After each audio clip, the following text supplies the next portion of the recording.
Welcome to Western Window. Here at Western Washington University, October is Campus Equity Inclusion Month. Here with Nick Sanchez. Nick, how are you doing? Not bad at all, Chris. Good. Thanks for having me. Yeah, it's good to have you here. So Nick is kicking off a new initiative here on Western's campus called the Campus Equity Inclusion Forum. You want to tell us a little bit about that? Absolutely. While we're calling the month Equity and Inclusion Month, the work doesn't stop on October 31st, obviously. This work goes on throughout each year, and really it's a lifelong experience. In October, however, we're going to be highlighting a lot of the work folks are doing all around campus. Sure. In terms of diversity, equity, and inclusion work. And seeing what folks are up to, what's going on out there, what are good folks doing to impact these topics. So how did it get started? It got started really with the words of Bruce Shepard. I don't know if you remember. In 2014, in his convocation speech, he said, in the coming year, we're going to work on raising the critical cultural consciousness of campus. Right. Critical cultural consciousness, what does that mean?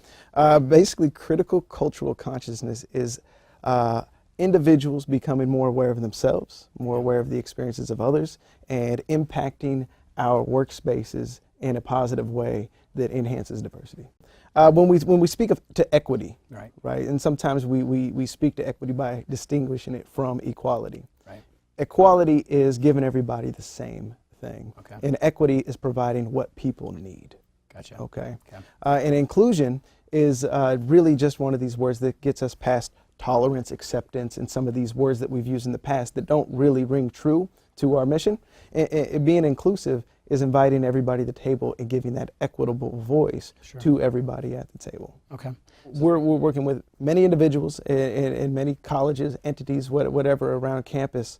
So folks like the Dean of Students, who had a cultural competency series that was already running, partnering with folks like that to invite more folks to those types of events, working with folks like the LGBT Advocacy Council, who has been hosting our Safe Zone training for years now, and sponsoring and co-sponsoring some of the work that they're doing and providing support for that.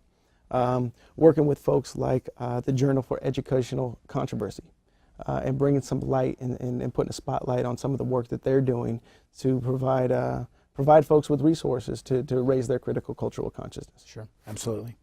Now, is this, I know there's a forum, but there's also a training series. Can you tell me a little bit about the series? Right. The training series is really the foundation of the forum. Okay. And we use the word forum really because when you come to these workshops, it's not to be taught to how to do diversity as much as it is to have a conversation around these issues and glean what you will from our experts. You know, the hopes are pretty ambitious hopes, but we really think they're attainable. And at the end of the day, you'd hope that every classroom, every workplace, every workspace is impacted by a program like this. Really, you would hope to work yourself out of a job almost, because it's so deeply embedded in the fabric of what we do that courses like these, especially these, you may not. Okay. So you mentioned diversity. There's equity. There's inclusion. You know, what if somebody's watching the show right now and says, "Oh my gosh, this is all fluff. This is like, you know, this touchy-feely stuff. Why do we really need to do this?" Sure. What would you say to somebody who comes to you and says that? Yeah, I guess the first thing I would say is come to a class and find out and tell us that. But the truth is, we invite dissent. We invite discourse, and it's okay to disagree. A lot of us do this work, disagree with each other. That's one of the strongest parts of being in a classroom with professionals like this is you can raise these challenging questions, and folks are ready for those. You mentioned, you know, some of the critical discussions, critical conversations. Do you have any examples? Sometimes you show up as a professor and you think you're going to be teaching on a particular topic that day. But an event that happened that folks saw on TV last night is really going to shape that conversation. Or before you even step foot in the classroom, how do you build into your curriculum and weave right into your syllabus these signals to folks that we are inclusive of absolutely everybody? Sometimes you see an interaction between two students, or it could be two staff members or two faculty that might leave you uncomfortable. Okay. And sometimes as an ally in a situation, it's a good time to intervene and say, hey, I saw that conversation, and here's why it doesn't sit okay with me. And to have the tools to handle that discourse with a colleague in a way that's respectful and impactful, I think you could learn a lot from these critical conversation workshops. I think anybody who looks at the world and sees how quickly it's changing, the face of the world is changing, and we are becoming quickly a global society. And if we don't keep up, you know, we're going to get left behind fairly quickly.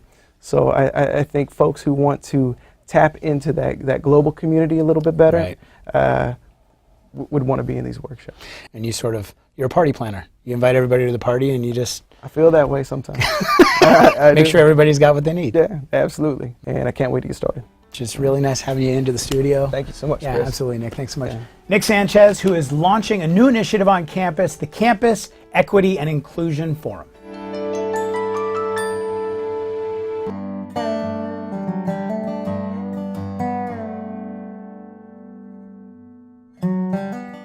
You give yourself a lot of pep talks and tell yourself that you can, and no matter what, you know, your body's going to keep moving, and you just have to give yourself pep talks after pep talks.